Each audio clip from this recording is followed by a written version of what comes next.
Hey guys, it's Sam, and this is my spoiler-free review of Shadowshaper by Daniel Jose Older. This is the first book in a YA urban fantasy series, and it follows our main character of Sierra, who is a black Puerto Rican girl living in Brooklyn, and she is an artist. She's painting a community mural when she starts noticing that things are kind of weird. Some of the murals around her are moving or crying, and then one day she's at a party and a kind of zombie walks in, and her grandpa, who's had a stroke very recently, keeps saying he's sorry and is barely coherent, and a lot of weird things are happening, and everything kind of takes off from there. So first off, let me talk about the world building with this book. I have mixed feelings about a lot of things about this book because I do feel like there's a lot of really great things, but there's also some things that like weren't quite achieved, I think. So the world building is a great example of this. Now, I have seen Daniel Jose Older speak, and I feel like you can feel him in this book, which is a good or a bad thing depending on how you feel about that. I tend to like it. I like seeing authors in their books, and especially because this is an own voices story because he is a Latinx author and he's writing about a Latinx main character. I think it's really cool, and you definitely have that like infusion of just life into the story. So Brooklyn definitely feels real, and this family feels very real, but there are elements about the magic system in particular that I feel like weren't quite completed in a way that I would have liked them to be. They aren't really explained very well. So the magic in this world is kind of a folklore-y type magic that combines art and spirits. So it's the magic of infusing art with ancestral spirits, and that like gives them power and stuff. But there's more to it, but it is still really confusing because, like I said, the magic system is not explained at all, and there's elements about it that if it just stopped at the, you know, infusing paintings and art and stuff with spirits, that'd be one thing and you wouldn't need much explanation, but there's other things that kind of come from that and affect both sides of that equation, and I don't really understand it, and it's not explained, and I don't need like full-blown Brandon Sanderson magic systems. I don't. I love Uprooted by David Novik, and a lot of people complain about that one being like not explained. Don't care. I'm also okay with Harry Potter. We're like, what? How does that really work? You know, but this is in a way where it's like it kind of needs explanation and you don't really get it, and I don't really know.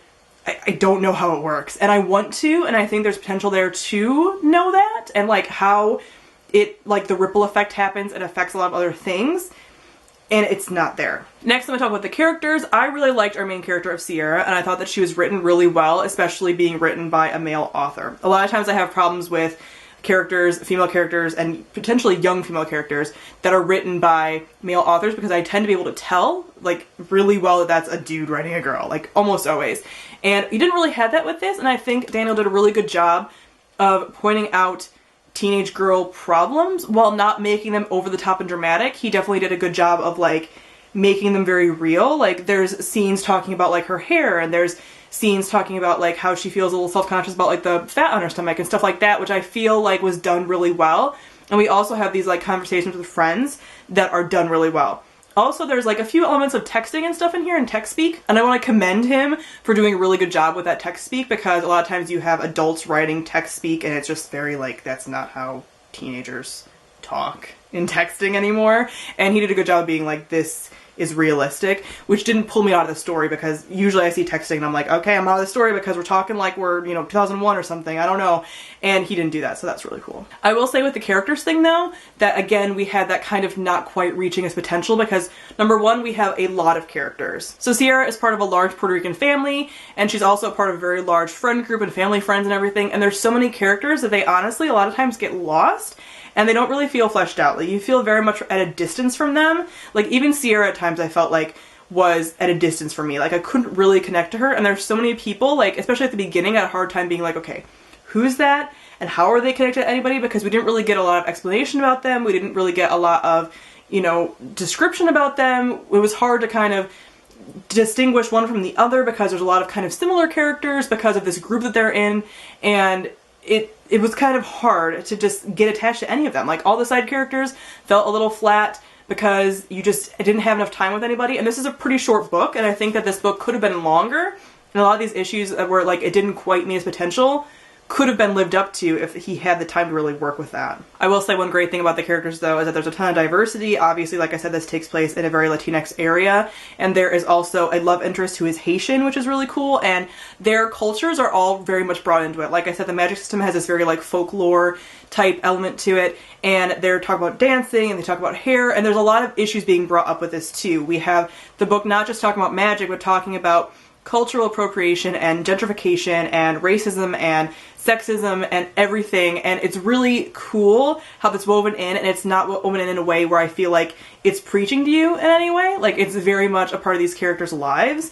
even within the magic that's happening. Like, these issues are popping up not just in their normal life, like outside of magic, but also with the magic and like the magical society and stuff like that. So that was a really cool element that I really liked seeing. Lastly, I'm going to talk about the plot. Again, very similar to the rest of this, where I don't feel like it quite lived up to its potential, but I really liked a lot of it. This is a very fast-paced read, so I enjoy that element. There's a lot of like mystery to it, but you just really fly through it. The chapters are very short, which I just kind of tend to like with these kind of like mystery books, because you feel like you can just fly through it, and I really like that element. But again, things weren't explained, and the whole thing with like the magic system, those things weren't explained, and that's a huge part of the story, and a huge part of the plot. So you have these things popping up and you're like, that's a word that's not real. Like, what does that mean?